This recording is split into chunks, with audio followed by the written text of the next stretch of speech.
ఏదైనా ఒక ప్రదేశంలో గురుత్వ త్వరణం విలువను ఎలా కనుగొనాలో ప్రయోగపూర్వకంగా తెలుసుకుందాం. ఒక బంతిని ఇలా పైకి విసిరామనుకోండి. అది కొంత ఎత్తును చేరుకొని అక్కడి నుంచి తిరిగి కిందికి ప్రయాణిస్తూ భూమిని తాకుతుంది కదా. ఒక బంతి వేగం పైకి పోతున్నప్పుడు, అది కింద పడుతున్నప్పుడు ఎలా మారుతుందో మీరెప్పుడైనా జాగ్రత్తగా గమనించారా? చూడండి, ఒక బంతిని కొంత తొలివేగంతో పైకి విసిరినప్పుడు దాని వేగం క్రమక్రమంగా తగ్గుతూ ఒకానొక ఎత్తు వద్ద 0 అవుతుంది. బంతి వేగం 0 అయినప్పుడు అది ఇంకెంతమాత్రం పైకి పోలేదు కదా. ఇక ఆ బంతి ఆ గరిష్ఠ ఎత్తు నుంచి కిందకు పడడం ప్రారంభిస్తుంది. బంతి కిందకు పడుతున్నప్పుడు ఆ బంతి వేగం దాని మార్గంలో ప్రతి బిందువు వద్ద ఒకే రకంగా ఉంటుందా, లేక మారుతూ ఉంటుందా? నిజానికి మీరు జాగ్రత్తగా గమనిస్తే మీకో విషయం స్పష్టమవుతుంది. బంతి కింద పడుతున్నప్పుడు దాని వేగం క్రమక్రమంగా అధికమవుతూ భూమిని తాకే సమయంలో గరిష్టమవుతుంది. వస్తువు వేగంలో వచ్చే మార్పు రేటునే త్వరణం అని అంటారు. త్వరణం వేగంలో మార్పు బై కాలము ΔV/ΔT. గురుత్వాకర్షణ ప్రభావం వల్ల స్వేచ్ఛగా పడుతున్న వస్తువు వేగంలోని మార్పు రేటునే గురుత్వ త్వరణం అంటారు. దీన్ని G అనే అక్షరంతో సూచిస్తారు. భూమిపై గురుత్వ త్వరణం విలువ ఎంతో తెలుసా? భూమిపై గురుత్వ త్వరణం విలువను 9.8 మీటర్/సెకండ్² తీసుకుంటాం. అయితే భూగోళంపై ఉన్న అన్ని ప్రదేశాల వద్ద G విలువ ఖచ్చితంగా 9.8 మీటర్/సెకండ్² ఉండదు. నిజానికి G విలువ ప్రదేశము, ఎత్తు, లోతు వంటి అంశాలను అనుసరించి మారుతుంటుంది. ఈ పటాన్ని గమనించండి. ఒక బంతిని కొంత వేగంతో పైకి విసిరాం. దాని తొలి వేగము 29.4 మీటర్స్/సెకండ్ అనుకుందాం. అది చేరే గరిష్ఠ ఎత్తు ఎంత ఉందో చూద్దాం. 44.1 మీటర్ల గరిష్ఠ ఎత్తు ఆ బంతి చేరుకుంది. ఈ గరిష్ఠ ఎత్తు వద్ద వేగం 0 అవుతుంది కదా. కాబట్టి అది ఇంకెంతమాత్రం పైకి పోలేదు కదా. కాబట్టి అది అక్కడి నుంచి కింద పడడం ప్రారంభిస్తుంది. కింద పడుతున్న కొద్దీ వేగం క్రమక్రమంగా పెరుగుతుంది కదా. చూడండి, మొదటి సెకండ్లో 4.9 మీటర్ల దూరం పడింది. తర్వాత సెకండ్లో 14.7 మీటర్ల దూరం పడింది. ఆ తర్వాత సెకండ్లో 24.5 మీటర్ల దూరం పడిపోయింది. ఇప్పుడు ఈ వేగాల సంగతి చూద్దాం. 1వ సెకండ్ వద్ద వేగము 9.8 మీటర్/సెకండ్. 2వ సెకండ్ వద్ద వేగం 19.6 మీటర్/సెకండ్. 3వ సెకండ్ వద్ద వేగము 29.4 మీటర్/సెకండ్. దీనిని బట్టి మనకు తెలిసేదేమంటే ప్రతి సెకండ్లో వేగంలో మార్పు 9.8 మీటర్/సెకండ్. అంటే వేగంలో మార్పు రేటు సమానంగా ఉందన్నమాట. ఇంకో రకంగా చెప్పాలంటే వస్తువు సమత్వరణంతో కింద పడుతుందన్నమాట. ఇప్పుడు మనం చేసే ప్రయోగ ఉద్దేశం ఏంటో ఊహించగలరా? ప్రయోగ ఉద్దేశం: మీరున్న ప్రదేశంలో గురుత్వ త్వరణం విలువను లఘులోలకాన్ని ఉపయోగించి కనుక్కోవడం. లఘులోలకాన్ని మీరెప్పుడైనా చూశారా? ఇదిగో ఈ గోడ గడియారాన్ని గమనించండి. దీనిలో లోలకం ఎక్కడుందో చెప్పగలరా? ఇది గడియారంలోని లోలకం. ప్రయోగశాలలో మనం ఉపయోగించే లఘులోలకాన్ని చూడండి. ఈ ప్రయోగానికి కావలసిన పరికరాలను మనం గమనిద్దాం. కావలసిన పరికరాలు: లోహపు గోళం, పొరిలేని దారం, 2గా చీల్చిన రబ్బరు బిరడ, ఆపు గడియారం, retort stand, vernier callipers, metre scale. ఈ ప్రయోగంలో ఉపయోగించే సూత్రాలేమిటో తెలుసుకుందాం.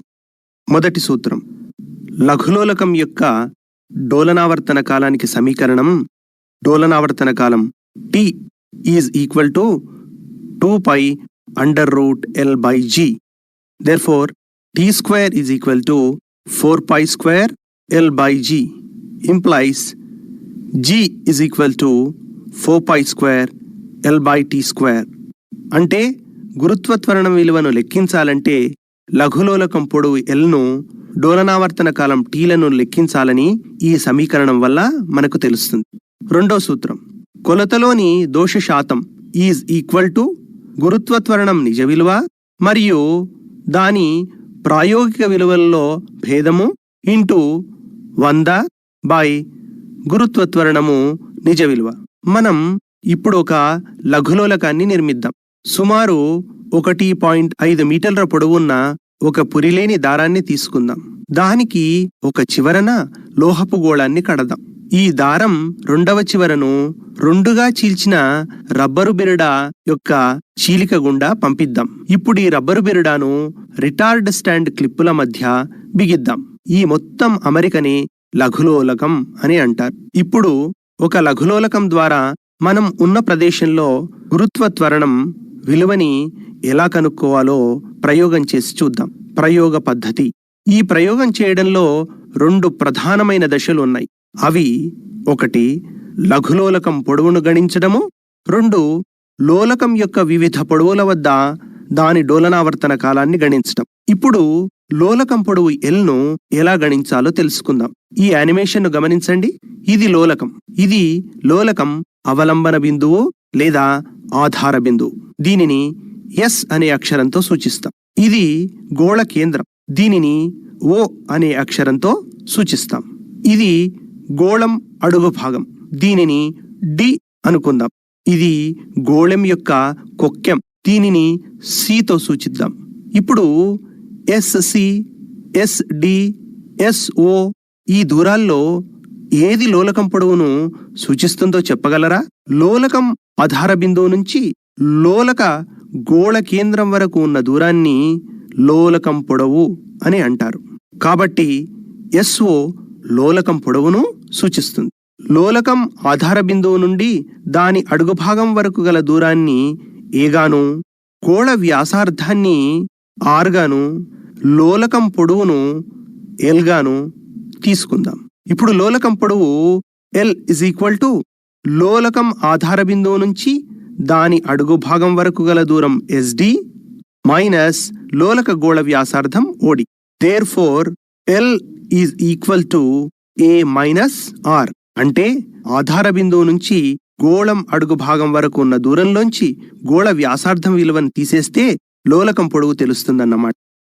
ఆధార బిందువు నుంచి లోలకం అడుగు భాగం వరకు గల దూరాన్ని అంటే ఏని ఇలా స్కేలు సాయంతో ప్రత్యక్షంగా కొలుస్తారు. మరి గోళ వ్యాసార్థాన్ని ఎలా కనుక్కుంటాము? గోళ వ్యాసార్థాన్ని వెర్నియర్ క్యాలిపర్ సాయంతో కనుక్కుంటాం. మొదటగా వెర్నియర్ క్యాలిపర్స్ కనీసపు కొలతను కనుక్కోవాలి. వెర్నియర్ క్యాలిపర్స్ కనీసపు కొలత ఈజ్ ఈక్వల్ టు ప్రధాన స్కేలు ఒక విభాగం విలువ బై వెర్నియర్ స్కేలు మొత్తం విభాగాల సంఖ్య. ప్రధాన స్కేలు ఒక విభాగం విలువ ఎంతుందో గమనించండి. ఇది సెంటీమీటర్ స్కేలు కదా. 1 సెంటీమీటర్ మధ్యలో ఎన్ని విభాగాలున్నాయో చూడండి. 1, 2, 3, 4, 5, 6, 7, 8, 9, 10 అంటే 10 విభాగాలున్నాయి కదా. 1 సెంటీమీటర్ మధ్యలో 10 విభాగాలున్నాయి. కావున ప్రధాన స్కేలు 1 విభాగం విలువ 1 మిల్లీమీటర్ అవుతుంది. మరి వెర్నియర్ స్కేల్లోని మొత్తం విభాగాలు ఎన్ని ఉన్నాయో గమనించండి. ఈ మొదటి గీతను 0 విభాగం అని అంటాం. కాబట్టి ఇలా లెక్కిస్తూ వెళ్దాం. 1, 2, 3, 4, 5, 6, 7, 8, 9, 10 అంటే మొత్తం 10 విభాగాలున్నాయి. కాబట్టి కనీసపు కొలత is equal to 1 millimetre by 10 is equal to 0.1 centimetre divided by 10 is equal to 0.01 సెంటీమీటర్లు. దేర్ఫోర్ వెర్నియర్ క్యాలిపర్స్ కనీసపు కొలత ఈజ్ ఈక్వల్ టు 0.01 సెంటీమీటర్లు. మనం ఈ ప్రయోగంలో ఈ గోళాన్ని ఉపయోగిస్తున్నాం కదా. దీని యొక్క వ్యాసార్థాన్ని కనుక్కోవాలి కదా. కాబట్టి ఇప్పుడు ఈ గోళాన్ని ఈ వెర్నియర్ క్యాలిపర్స్ యొక్క కింది దవడల మధ్యన బిగిద్దాం. వెర్నియర్ క్యాలిపర్స్ లోని స్కేలుల వివిధ రీడింగులను ఈ పట్టికలో పొందుపరచాల్సి ఉంటుంది. ఆ పట్టికను మనం మొదట గమనిద్దాం. వరుస సంఖ్య మనం ఎన్నిసార్లు ప్రయోగం చేస్తామో ఈ వరుస సంఖ్య సూచిస్తుంది. ప్రధాన స్కేల్ రీడింగ్, దీన్ని ఏతో సూచిస్తాం. ఇది సెంటీమీటర్లలో ఉంటుంది. వెర్నియర్ ఏకీభవన స్థానం లేదా వెర్నియర్ ఏకీభవించే రీడింగ్, దీనిని ఎన్తో సూచిస్తాం. ఇది వెర్నియర్ స్కేలు ఏ విభాగము ప్రధాన స్కేలు యొక్క ఏ విభాగంతో ఏకీభవిస్తుందో తెలుపుతుంది. ఇది ఒక సంఖ్య మాత్రమే, దీనికి ప్రమాణాలు ఉండవు. అదనపు విభాగం విలువ, దీనిని బి అనే అక్షరంతో సూచిస్తారు. వెర్నియర్ ఏకీభవన స్థానం రీడింగ్ ను కనీసపు కొలతతో గుణిస్తే అదనపు విభాగం విలువ వస్తుంది. ఇది కూడా సెంటీమీటర్లలో ఉంటుంది. మొత్తం రీడింగ్, ప్రధాన స్కేల్ రీడింగ్ ఏని అదనపు విభాగం విలువ బిని కలిపితే మొత్తం రీడింగ్ వస్తుంది. ఈ ఏ ప్లస్ బి అనేది గోళ వ్యాసాన్ని సూచిస్తుంది. ఇది కూడా సెంటీమీటర్లలోనే ఉంటుంది. ఇప్పుడు ఈ గోళాన్ని వెర్నియర్ క్యాలిపర్స్ కింది దవడల మధ్యన బిగించాం కదా. ఇప్పుడు ప్రధాన స్కేల్ రీడింగ్ ఎంత ఉందో చూడండి. వెర్నియర్ స్కేల్ 0 విభాగం ప్రధాన స్కేలులోని 1.9 సెంటీమీటర్లకు 2 సెంటీమీటర్లకు మధ్యన ఉంది కదా. ఇలా ఉన్నప్పుడు ప్రధాన స్కేల్ రీడింగ్ 1.9 సెంటీమీటర్లు అవుతుంది. ఈ విలువను పట్టికలో వేసుకుందాం. ఇప్పుడు ప్రధాన స్కేలుతో ఏకీభవించే వెర్నియర్ స్కేల్ విభాగం ఎన్ విలువ ఎంత ఉందో జాగ్రత్తగా గమనించండి. 0, 1, 2, 3, 4, 5, 6, 7, 8 అంటే ఏకీభవన స్థానం n = 8 అన్నమాట. ఇప్పుడు ఈ 8 విలువను పట్టికలో నమోదు చేద్దాం. ఇప్పుడు అదనపు విభాగం విలువ ఎంతుందో గణిద్దాం. అదనపు విభాగం విలువ b = n × కనీసపు కొలత = 8 × 0.01 సెంటీమీటర్ = 0.08 సెంటీమీటర్లు. ఇప్పుడు మొత్తం రీడింగ్ ఎంత వస్తుంది? మొత్తం రీడింగ్ = ప్రధాన స్కేల్ రీడింగ్ a ప్లస్ అదనపు విభాగం b = ప్రధాన స్కేల్ రీడింగ్ 1.9 ప్లస్ అదనపు విభాగం 0.08 = 1.98 సెంటీమీటర్. ఇప్పుడు ఈ 1.98 అనే విలువను పట్టికలో పొందుపరుద్దాం. ఇప్పుడు ఇదే ప్రయోగాన్ని మరోసారి చేద్దాం. కాబట్టి వరుస సంఖ్య ఇప్పుడు 2 అవుతుంది. ఇప్పుడు దవడల మధ్యనున్న గోళ స్థానాన్ని కొద్దిగా మారుద్దాం. ఇప్పుడు విలువలు ఎలా వచ్చాయో చూద్దాం. ప్రధాన స్కేల్ రీడింగ్ 1.9, వెర్నియర్ ఏకీభవన రీడింగ్ 9, కాబట్టి అదనపు విభాగం విలువ 0.09, మొత్తం రీడింగ్ 1.99. మూడోసారి ప్రయోగాన్ని చేసినప్పుడు దవడల మధ్య గోళ స్థానాన్ని ఇంకొద్దిగా మారుద్దాం. ఇప్పుడు వివిధ విలువలు ఈ రకంగా వచ్చాయనుకుందాం. వాటిని వరుసగా ఇలా నమోదు చేసుకుంటూ పోదాం. 1.9, 9, 0.09, 1.99. నాలుగోసారి చేసినప్పుడు విలువలు 1.9, 9, 0.09, 1.99. ఇప్పుడు మొత్తం రీడింగ్ను గమనించండి. ఇది గోళం వ్యాసాన్ని ఇస్తుంది. సరాసరి గోళ వ్యాసం = ఈ విలువలన్నిటినీ కూడి 4తో భాగించాలి కదా. కాబట్టి గోళ సరాసరి వ్యాసము = 1.98 plus 1.99 plus 1.99 plus 1.99 divided by 4 = 1.99 సెంటీమీటర్లు. దీన్ని దాదాపుగా 2 సెంటీమీటర్లుగా తీసుకుందాం. దేర్ఫోర్ మనకు ఇచ్చినటువంటి గోళ సరాసరి వ్యాసము d = 2 సెంటీమీటర్స్. దేర్ఫోర్ గోళ వ్యాసార్థము r = d/2 = 2/2 = 1 సెంటీమీటర్. ఇప్పుడు ఈ లఘులోలకం పొడవెంతో చూద్దాం. మనము ఇంతకు ముందే చూసాం కదా. లోలకం పొడవు L = లోలకం ఆధార బిందువు నుంచి గోళం అడుగు భాగం వరకు గల దూరం. దీనిలోంచి మనము లోలక గోళ వ్యాసార్థాన్ని తీసివేయాలి. ఇప్పుడు ఆధార బిందువు నుంచి అడుగు భాగం వరకు గల దూరం ఎంతుందో స్కేలుతో ఇలా కొలుద్దాం. ఇది 51 సెంటీమీటర్లు ఉంది కదూ. లోలక గోళ వ్యాసార్థం ఈజ్ ఈక్వల్ టు 1 సెంటీమీటర్గా మనం లెక్క కట్టాం. కాబట్టి లోలకం పొడవు ఈజ్ ఈక్వల్ టు 51 సెంటీమీటర్లు minus 1 centimetre is equal to 50 సెంటీమీటర్లు. ఇలా మనం ప్రతిసారి లోలకం పొడవును లెక్కించాల్సి ఉంటుంది. ప్రతిసారి పొడవును లెక్కించడానికి బదులుగా మనం ఒకేసారి దారంపై పెన్నుతో 51 సెంటీమీటర్లని, 61 సెంటీమీటర్లు, 71 సెంటీమీటర్లు, 81 సెంటీమీటర్లు, 91 సెంటీమీటర్ల వద్ద పెన్నుతో బిందువులను గుర్తించుకుని తదనుగుణంగా లోలకం పొడవును సరిచేసుకుంటే సులభంగా ఉంటుంది. ఇప్పుడు లఘులోలకం డోలనావర్తన కాలాన్ని ఎలా కనుక్కోవాలో చూద్దాం. ఇది ఒక లఘులోలకం. ఇది లఘులోలకం యొక్క విరామస్థానము లేదా సమతాస్థితి స్థానం. ఈ విరామస్థానం నుండి లఘులోలకాన్ని ఒకవైపుకు కొద్దిగా లాగి వదిలేద్దాం. ఇప్పుడిది ఈ కొన నుంచి విరామస్థానం ద్వారా మరో కొన వైపుకు పోతుంది కదా. ఇలా ఒక కొన నుంచి మరో కొనకు లోలకం డోలనాలు చేస్తుంది. ఇప్పుడు ఈ కొనలను ఏమంటారు?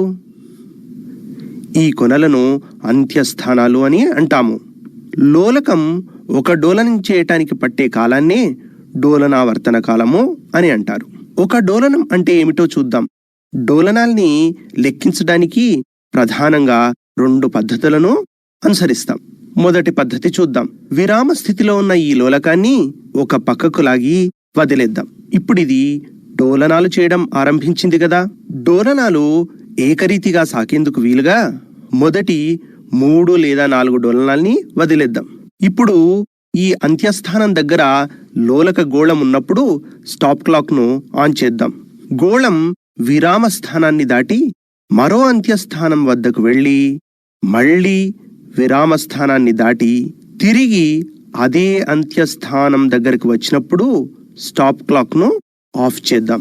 ఒక డోలనానికి ఎన్ని సెకండ్లు పట్టింది? స్టాప్ క్లాక్లో చూడండి, 2 సెకండ్లు పట్టింది కదా. కాబట్టి డోలనావర్తన కాలము 2 సెకండ్లు. డోలనావర్తన కాలాన్ని లెక్కించటానికి విరామస్థానాన్ని కూడా రెఫరెన్స్గా తీసుకోవచ్చు. అదెలాగో చూద్దాం.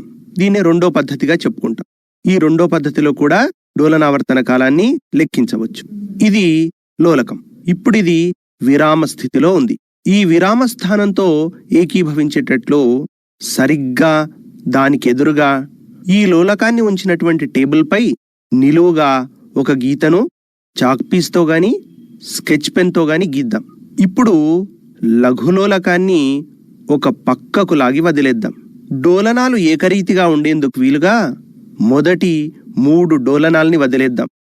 డోలనాలు చేస్తున్న లోలకం పారలాక్స్ దోషం లేకుండా ఈ గీతతో ఏకీభవించినప్పుడు స్టాప్ క్లాక్ను ఆన్ చేద్దాం. లోలకం ఈ గీతను దాటి ఒక వైపున అంత్యస్థానానికి పోయి తిరిగి విరామస్థానం దగ్గరకు వస్తుంది. అక్కడ అది ఆగకుండా 2వ వైపునున్న అంత్యస్థానానికి పోతుంది.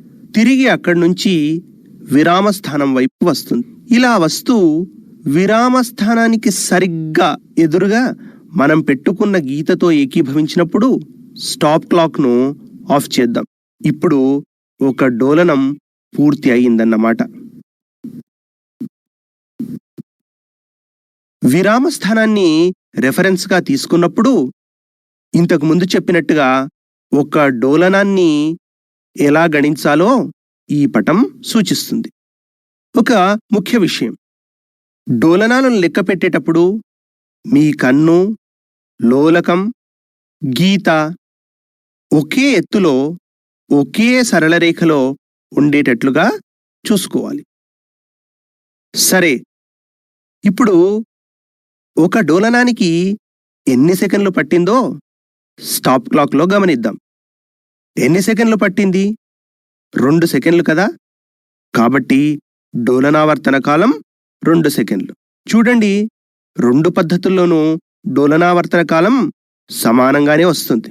అయితే మనం ఇప్పుడు చేస్తున్న ప్రయోగంలో ఈ రెండో పద్ధతిని ఎంచుకొని డోలనావర్తన కాలాన్ని లెక్క కడదాం. సరేనా? ఇంకో ముఖ్య విషయం, కేవలం ఒక డోలనాన్ని మాత్రమే లెక్కించి డోలనావర్తన కాలంగా తీసుకుంటే ఆ విలువ అంత విశ్వసనీయంగా ఉండకపోవచ్చు. కాబట్టి మనం చేసే ప్రయోగంలో 20 డోలనాలకు పట్టే కాలాన్ని మొదట లెక్కించి తద్వారా ఒక డోలనానికి పట్టే కాలాన్ని లెక్కిస్తాం. ఇప్పుడు చూడండి, 20 డోలనాలకు పట్టిన కాలం ఎంతుందో గమనించండి. 20 డోలనాలకి పట్టిన కాలం 28 సెకండ్లు అని వచ్చింది కదా. దేర్ఫోర్ ఒక డోలనానికి పట్టే కాలము 28/20 1.4 సెకండ్.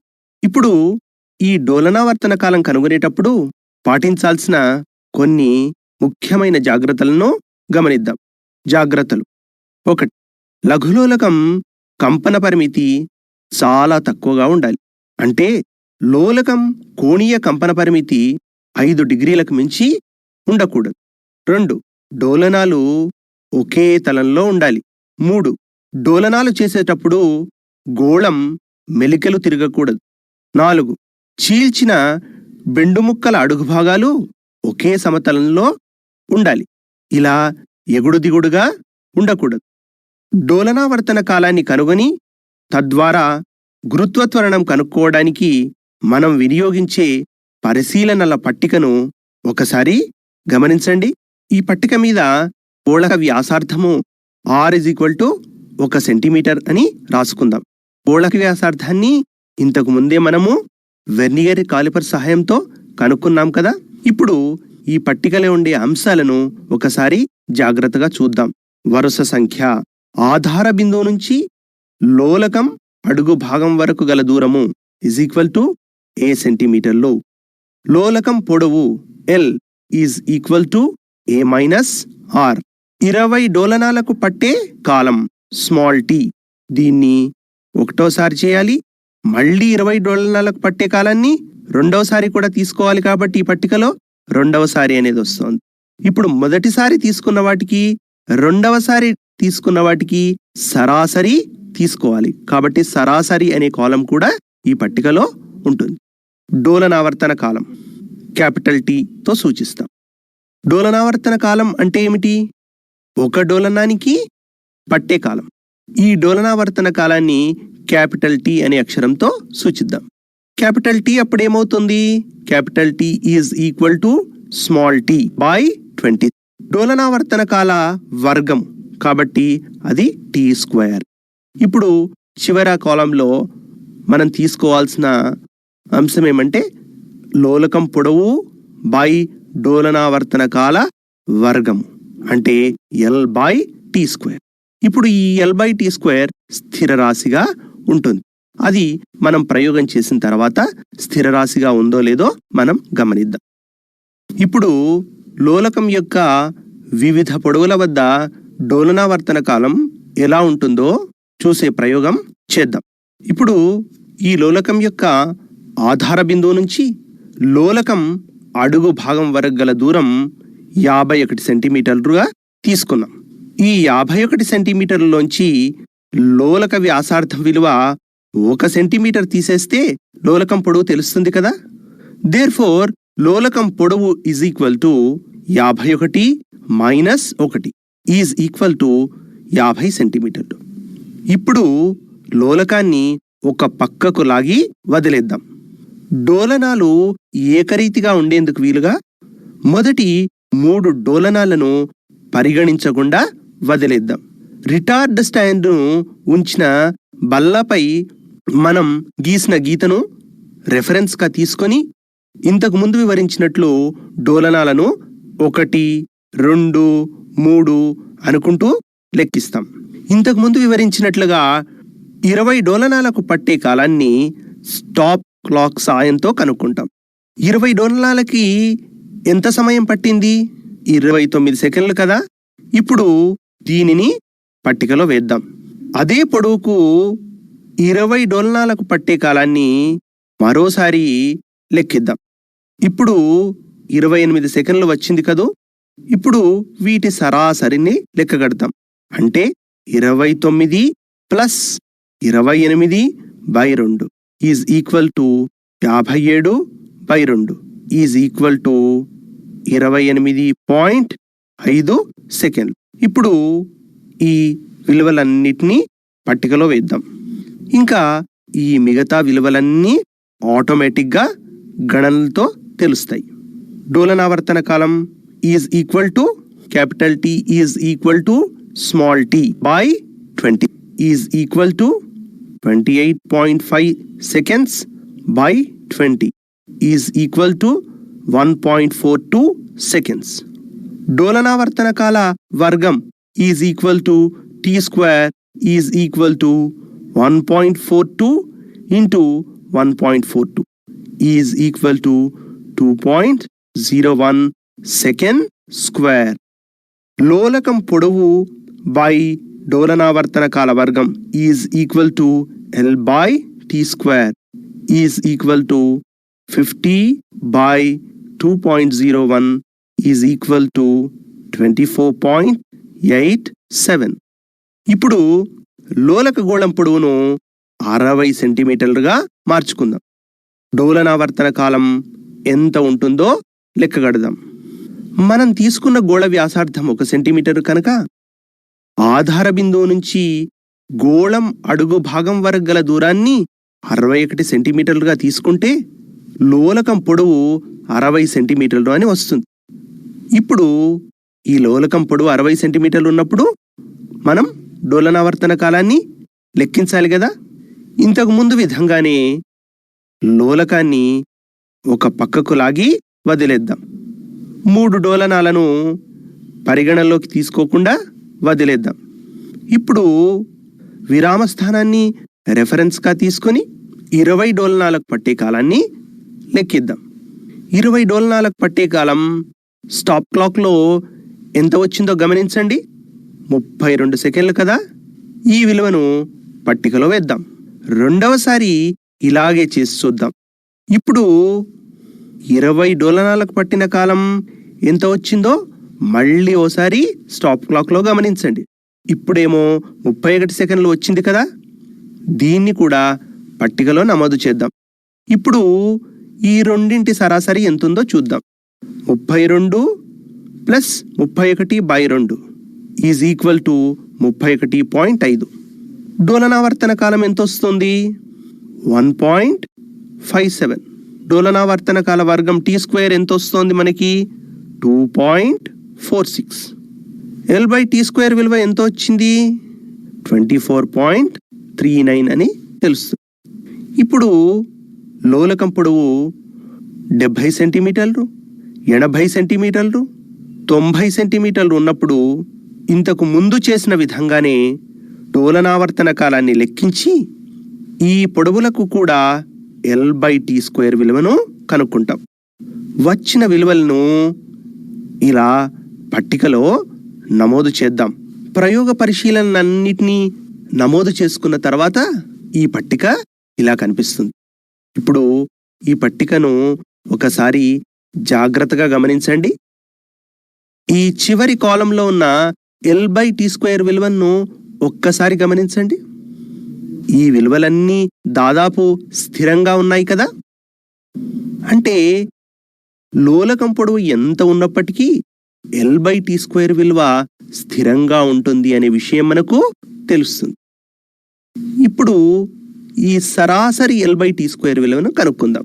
సరాసరి L బై t స్క్వేర్ విలువ is equal to 24.87 plus 24.39 plus 25.17 plus 24.69 plus 24.93 whole divided by 5 is equal to 124.05 divided by 5 is equal to 24.81 centimeter per second square.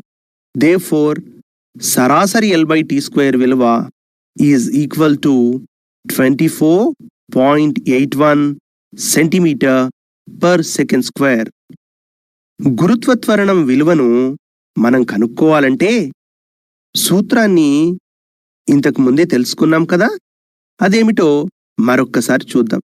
గురుత్వ త్వరణము G is equal to 4π square into L/t square. ఇప్పుడు ఈ సమీకరణంలో పై విలువను 3.14గా తీసుకుని L/t square విలువను ప్రతిక్షేపిద్దాం. కాబట్టి ఇప్పుడు G is equal to 4 into 3.14 into 3.14 into 24.81. దీన్ని సూక్ష్మీకరిస్తే దీని విలువ ఎంతని తెలుస్తుంది.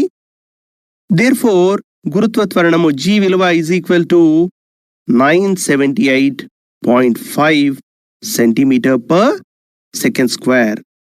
ఈ రకంగా మనము లఘులోలకాన్ని ఉపయోగించి మనకిచ్చిన ప్రదేశంలో గురుత్వ త్వరణం విలువను తెలుసుకున్నాము. అయితే ఈ ప్రయోగంలో మనకు ప్రయోగం యొక్క పరిమితుల వల్ల, మనం చేసేటటువంటి ప్రయోగంలో కొన్ని పొరపాట్ల వల్ల ప్రయోగపు విలువలో కొంత దోషం వచ్చే అవకాశం ఉంది. ఇప్పుడు ఈ ప్రయోగ ఫలితంలో వచ్చిన దోషాన్ని కనుక్కొని దోష శాతాన్ని ఎలా లెక్కించాలో చూద్దాం. దోష శాతానికి సూత్రం ఏంటో ఒకసారి చూద్దాం. దోష శాతం is equal to ΔG/G into 100. ఇక్కడ G అనేది గురుత్వ త్వరణం నిజ విలువ. గురుత్వ త్వరణం నిజ విలువ is equal to G is equal to 9.8 metre per second square. ప్రయోగ ఫలితంగా వచ్చిన గురుత్వ త్వరణం is equal to 9.785 metre per second square. ΔG అంటే ఏమిటి? గురుత్వ త్వరణం నిజ విలువకి ప్రయోగ ఫలితంగా వచ్చిన గురుత్వ త్వరణం విలువకి మధ్య భేదాన్నే మనము ΔG అని అనుకుంటాం. కాబట్టి ΔG ఈజ్ ఈక్వల్ టు గురుత్వ త్వరణము నిజ విలువ మైనస్ ప్రయోగ ఫలితంగా వచ్చినటువంటి గురుత్వ త్వరణం విలువ. కాబట్టి ΔG is equal to 9.80 minus 9.785 is equal to 0.015 metre per second square. Therefore దోష శాతం is equal to ΔG/G into 100 is equal to 0.015 by 9.8 into 100 is equal to 0.153. గురుత్వ త్వరణం LT విలువలపై ఆధారపడి ఉంటుంది కాబట్టి LT విలువలలో వచ్చే దోషాలపై కూడా దోష శాతం ఆధారపడి ఉంటుంది. కాబట్టి దోష శాతాన్ని LT విలువల ఆధారంగా కూడా లెక్కించవచ్చు. ఈ ప్రయోగానికి సంబంధించిన 2 గ్రాఫ్లను పరిశీలిద్దాం.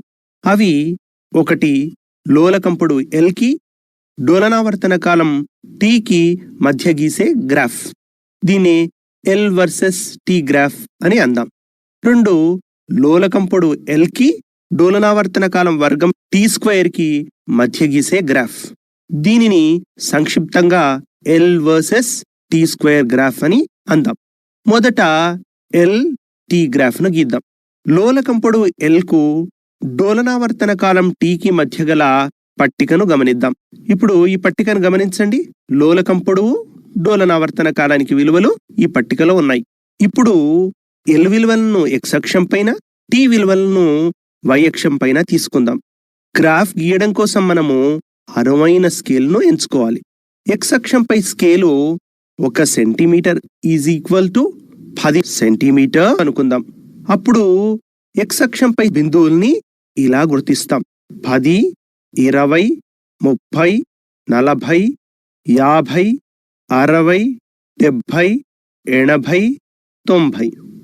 y అక్షంపై scale 1 centimetre is equal to 0.5 సెకండ్లు అనుకుందాం. ఇప్పుడు y అక్షంపై బిందువుల్ని ఇలా గుర్తిద్దాం. 0.5, 1, 1.5, 2, 2.5, 3. మనకు ప్రయోగంలో వచ్చిన ఎల్టీ విలువల ఆధారంగా వచ్చే బిందువులు ఏంటో చూద్దాం. ఇప్పుడు ఈ బిందువుల్ని మనము గ్రాఫ్పై గుర్తించాల్సి ఉంటుంది. ఇప్పుడు మొదటి బిందువుని ఎలా గుర్తించాలో చూద్దాం. 50, 1.42 కదా. ఈ బిందువును గ్రాఫ్పై గుర్తించడానికి x అక్షంపై 50 దగ్గర మనం చూడాలి. అదేవిధంగా y అక్షం వైపు 1.42 దగ్గర మనం గుర్తించుకోవాలి. ఇప్పుడు 50, 1.42 అనే బిందువు ఇక్కడ వచ్చింది. అలాగే 60, 1.57, 70, 1.67, 80, 1.80, 90, 1.9 బిందువుల్ని కూడా గుర్తిద్దాం. ఇప్పుడు ఈ బిందువుల్ని కలుపుదాం. బిందువుల్ని కలపగా వచ్చిన ఈ వక్రాన్ని ఏమని పిలుస్తారో తెలుసా? ఈ వక్రాన్ని పరావలయము అని అంటారు. అంటే ఎల్కి టీకి మధ్య గ్రాఫ్ గీస్తే కేంద్రం ద్వారా పోయేటటువంటి పరావలయం వస్తుంది. ఇప్పుడు ఎల్కి టీ స్క్వేర్కి మధ్యన గ్రాఫ్ను గీద్దాం. ఇందుకోసం ఎల్ విలువలు టీ స్క్వేర్ విలువలకు మధ్యన ఉన్న పట్టికను గమనిద్దాం. ఈ పట్టికను గమనించండి. ఒక కాలంలో లోలకం పొడవులున్నాయి, రెండవ కాలంలో డోలనావర్తన కాలం వర్గం యొక్క విలువలు ఉన్నాయి. ఇప్పుడు ఎల్ విలువలనేమో x అక్షం పైన, టీ స్క్వేర్ విలువలను y అక్షం పైన తీసుకుందాం. XY అక్షాలపై అనువైన స్కేల్ను ఎంచుకోవాలి. x అక్షంపై స్కేలును ఇలా తీసుకుందాం. 1 centimetre is equal to 10 centimetre అనుకుందాం. ఇప్పుడు x అక్షంపై బిందువుల్ని ఇలా గుర్తిద్దాం. 10, 20, 30, 40, 50, 60, 70, 80, 90, 100. y అక్షంపై scale 1 centimetre is equal to 0.5 second square అని తీసుకుందాం. ఇప్పుడు y అక్షంపై బిందువుల్ని స్కేలు ప్రకారం గుర్తించుకుందాం. 0.5 second square, 1 second square, 1.5 second square, 2 second square, 2.5 second square, 3 second square, 3.5 second square, 4 second square. ఇప్పుడు గ్రాఫ్ పై గుర్తించాల్సిన బిందువులు ఏంటో చూద్దాం. 50, 2.01, 60, 2.46, 70, 2.78, 80, 3.24, 90, 3.61. మొదట 50, 2.01 బిందువును ఇలా గ్రాఫ్ పై గుర్తిద్దాం. x అక్షం వెంబడి 50 వరకు వెళ్ళి y అక్షం వెంబడి 2.01 బిందువు దగ్గర ఆగాలి. ఇప్పుడు ఈ బిందువును ఇలా గుర్తించాలి. అలాగే మిగతా బిందువులను కూడా గుర్తిద్దాం. ఆ బిందువులు 60, 2.46, 70, 2.78, 80, 3.24, 90, 3.61. ఇప్పుడు ఈ బిందువులన్నింటినీ కలుపుతూ పోదాం. బిందువుల్ని కలిపితే మనకు గ్రాఫ్ ఎలా వచ్చింది చూడండి. ఈ గ్రాఫు మూల బిందువు గుండా పోయే సరళ రేఖగా వచ్చింది కదా. ఇప్పుడు ఈ గ్రాఫ్ నుంచి సెకండ్ల లోలకం పొడవును కనుక్కుందాం. సెకండ్ల లోలకం అంటే ఏమిటి? 2 సెకండ్ల డోలనావర్తనం కాలం కలిగిన లోలకాన్ని సెకండ్ల లోలకం అంటారు. సెకండ్ల లోలకం డోలనావర్తన కాలం t is equal to 2 seconds. Therefore t square is equal to 4 second square. ఇప్పుడు ఈ t square is equal to 4 వద్ద x అక్షంపై l విలువ ఎంత ఉంటుందో తెలుసుకోవటానికి గ్రాఫ్ పై t square is equal to 4 నుంచి x అక్షానికి సమాంతరంగా ఒక రేఖని ఇలా గీద్దాం. ఈ రేఖ lt స్క్వేర్ గ్రాఫ్ను p బిందువు వద్ద ఖండించింది అని అనుకుందాం. ఈ ఖండన బిందువు p నుంచి y అక్షానికి సమాంతరంగా x అక్షంపైకి ఒక లంబాన్ని గీద్దాం. ఈ లంబరేఖ x అక్షాన్ని ఏ బిందువు వద్ద ఖండించిందో గమనించండి. ఇది x అక్షాన్ని A అనే బిందువు వద్ద ఖండించింది అని అనుకుందాం. ఇప్పుడు OA విలువ ఎంతో చూద్దాం. OA పొడవు ఎంతుంది? 100 సెంటీమీటర్లు ఉంది కదూ. ఈ పొడవే సెకండ్ల లోలకం పొడవునిస్తుంది. కాబట్టి సెకండ్ల లోలకం పొడవు ఈజ్ ఈక్వల్ టు 100 సెంటీమీటర్లు. ఇప్పుడు LT స్క్వేర్ గ్రాఫ్ నుంచి గురుత్వ త్వరణం విలువను ఎలా కనుక్కోవాలో చూద్దాం. ఈ సమీకరణాన్ని గమనించండి. T is equal to 2π√L/g. Therefore, T square is equal to 4π²/g into L. ఈ సమీకరణాన్ని 1 అనుకుందాం. గ్రాఫ్లో y అక్షం వెంబడి T స్క్వేర్ను తీసుకున్నాం, x అక్షం వెంబడి Lను తీసుకున్నాం. కాబట్టి మూల బిందువు గుండా పోయే సరళ రేఖ యొక్క సాధారణ సమీకరణము y is equal to mx రూపంలో ఉంటుంది కదా. ఈ సమీకరణాన్ని 2 అనుకుందాం. T square is equal to 4π²/g multiplied by L. ఈ సమీకరణాన్ని 1 అనుకుందాం. సమీకరణం 1ని సమీకరణం 2తో పోలుద్దాం. అప్పుడు m is equal to 4π²/g అని తెలుస్తుంది. సమీకరణంలో m అంటే ఏంటి? m అనేది వాలు కదా. వాలు is equal to m is equal to 4π²/g. Therefore, g is equal to 4π²/m. దీన్ని సమీకరణం 3 అని అనుకుందాం. ఇప్పుడు LT స్క్వేర్ గ్రాఫ్ ద్వారా వాలును కనుక్కుందాం. గ్రాఫ్పై ఏదైనా 2 బిందువులను తీసుకోవాలి. ఈ గ్రాఫ్పై ఉన్న 2 బిందువులో ఒక బిందువును R అనుకుందాము, ఇంకొక బిందువును S అని అనుకుందాం. ఇప్పుడు R నిరూపకాలను గమనించండి. 50,2.00. ఇప్పుడు S నిరూపకాలను గమనించండి. 95,3.80. Therefore, వాలు is equal to m is equal to y నిరూపకాల భేదము y x నిరూపకాల భేదం is equal to 3.80 minus 2.00 whole divided by 95 minus 50 is equal to 1.8 by 45 is equal to 0.04. Therefore, వాలు is equal to m is equal to 0.04.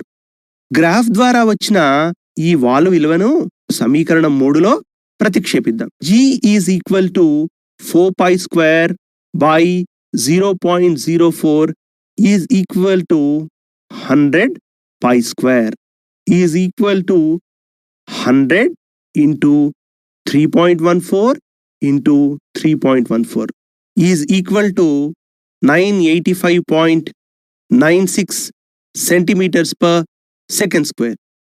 Therefore, graph ద్వారా వచ్చిన గురుత్వ త్వరణం విలువ is equal to 985.96 centimetre per second square.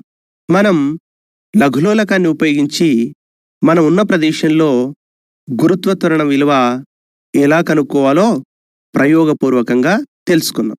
చివరగా ఒక మాట, లఘులోలకం ప్రత్యేకత ఏమంటే అది అతి తక్కువ కంపన పరిమితితో డోలనాలు చేస్తున్నప్పుడు దాని డోలనావర్తన కాలం కంపన పరిమితిపై ఆధారపడి ఉండదు.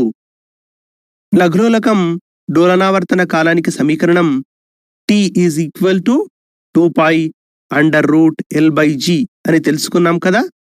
LGలను కనుక్కుంటే డోలనావర్తన కాలం T విలువను తెలుసుకోవచ్చు. కాబట్టి లఘులోలకం అనే అతి సరళమైన ఏర్పాటును ఉపయోగించి కాలం అనే భౌతిక రాశిని ఖచ్చితంగా కొలవడం సాధ్యపడింది. కొన్ని మాదిరి ప్రశ్నలను మనం ఇప్పుడు చూద్దాం. సెకండ్ల లోలకం పొడవు భూమధ్య రేఖ వద్ద ఎక్కువ లేక ధ్రువాల వద్ద ఎక్కువ? ఆదర్శ లఘులోలకం అంటే ఏమి? లఘులోలకం గరిష్ట స్థానభ్రంశ బిందువు వద్ద ఏ శక్తిని కలిగి ఉంటుంది? లఘులోలకం గరిష్ట స్థానభ్రంశ బిందువు వద్ద దాని గోళ వేగం ఎంత? లఘులోలకం కొంతకాలం తర్వాత ఆగిపోవడానికి కారణం ఏమిటి? డోలనాలు చేస్తున్న లఘులోలకాన్ని స్వేచ్ఛగా జారవిడిస్తే అది డోలనాలు చేస్తుందా? లఘులోలకాన్ని గురుత్వాకర్షణ లేని ప్రదేశంలోకి తీసుకుపోతే అది డోలనాలు చేస్తుందా? దాని ఆవర్తన కాలం ఎంత? ఎల్టీ గ్రాఫు ఎల్టీ స్క్వేర్ గ్రాఫ్ల ఖండన బిందువు వద్ద ఆవర్తన కాలం ఎంత? భూమి కేంద్రం వద్ద లఘులోలకంతో ప్రయోగం చేయగలమా? ఇట్లాంటి ప్రశ్నలు ఐపీఈలో అడగడానికి అవకాశం ఉంది.